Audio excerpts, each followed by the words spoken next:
An open letter to President Obama and his criminal liberal associates.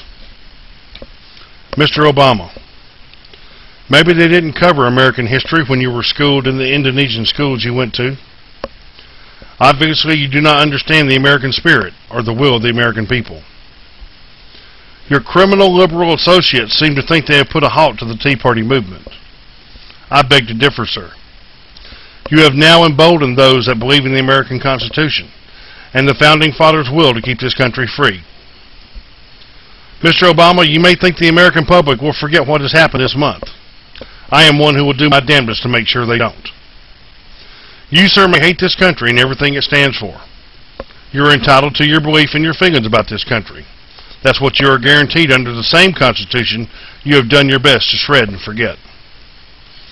I will tell you this, sir. We the people believe in the greatness of this country because of what our men and women gave up to preserve our freedoms and liberties.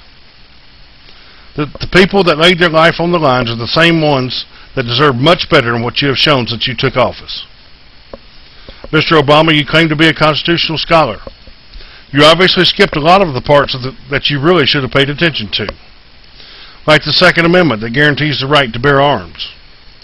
Our Founding Fathers put that there for a reason, mainly to throw out a tyrannical government and install a government that will be once again for the people, by the people, and of the people. Mr. Obama, we as citizens know that this health care bill you have signed is nothing more than a power grab. You would think after all the calls and correspondences the representatives have received in the last year, they would have gotten the message. Your criminal colleagues in Congress will be dealt with this fall. I am sure you made promises to them that they would be reelected if they followed you with this bill. We, the people, have different ideas. Madam Pelosi, Mr. Reid, enjoy your time in the spotlight now and throughout the rest of the year. If possible, I personally would like to see you both brought up under charges of treason. The last time I looked, a direct usurpation of the Constitution is a criminal offense.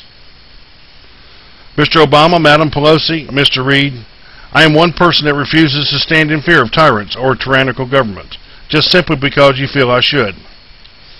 I will stand for the Constitution and for freedom until the day I leave this world.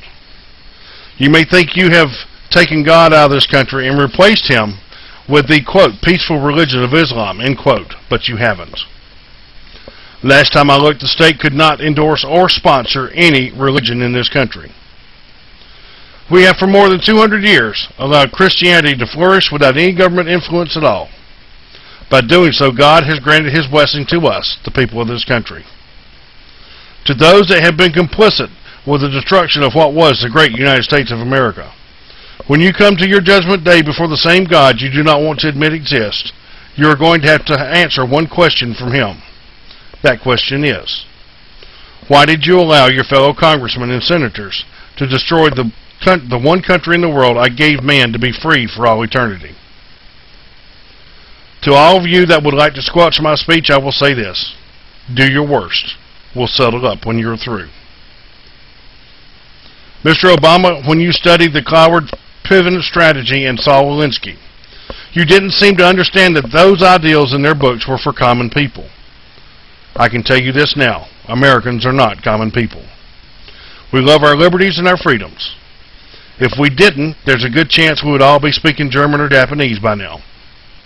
You underestimate the American people to think we will just sit by and take what is given to us by you and your cohorts in Congress. You are very sadly mistaken in this belief. We hold dearly all of our founding documents, not just our Constitution. You may be a constitutional scholar, but there's a lot more to America than our Constitution. We also hold dearly to the charges made to us by our Founding Fathers in the Declaration of Independence. The charge that when government becomes too tyrannical, that we should overthrow that government and replace it with a new one. I am not advocating bloodshed.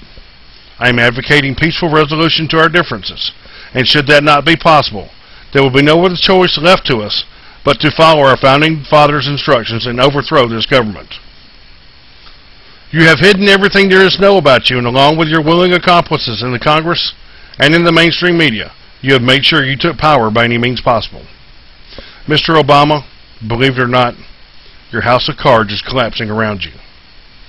We, the American people, will take back our government, and once it is done, we will never take our eyes off of government again. Everyone in government will be held responsible and accountable for everything they do and say. The reason millions of people came to this country was to escape the tyranny of governments they were in. They did not come here to be told they would be subject of the government once again. They came here to be free. Even the same countries you have tried to pattern your socialistic programs from in Europe have told us this is not the path to take.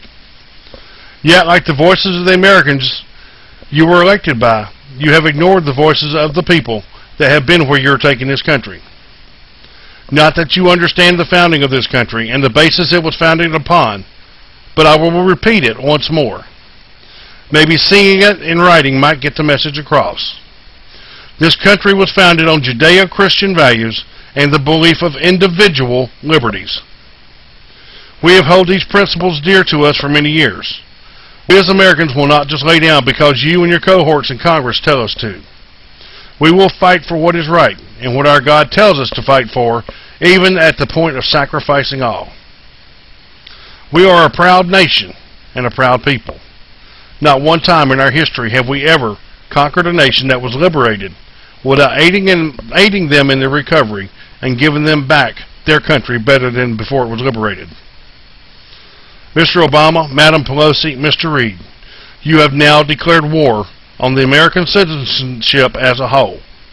If you don't fear us, perhaps you will fear the wrath of whatever creator you believe in. Godspeed to our men and women, sons and daughters at war, and most of all, God bless the United States of America. My name is Emory Cobb, an American patriot, and I approve this message.